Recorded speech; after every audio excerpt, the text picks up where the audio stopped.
Hey there, welcome back to my channel.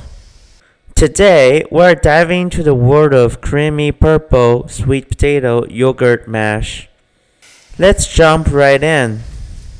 First off, gather your ingredients: purple sweet potatoes, milk, mixed dried fruits, and yogurt.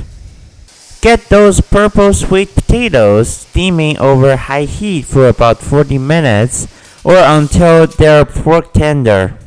Once they are done, peel and chop them into small pieces. Now, mash these sweet potatoes until they're silky smooth and creamy. Adding a splash of milk helps enhance the aroma and texture, but feel free to skip if you prefer it less moist. Spoon the mash into small bowls lined with plastic wrap, then flip them onto a plate and shape them into delightful rounds.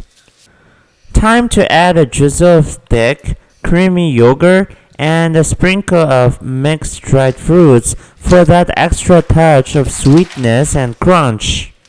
Voila! A quick, delectable, and incredibly easy to make yogurt purple sweet potato mash is ready to be devoured.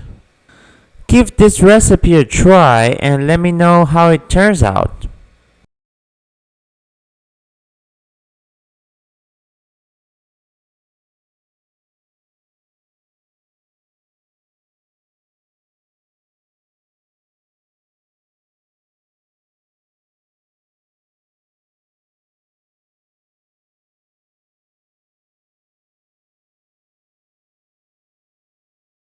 Thanks for tuning in, and I'll catch you next time.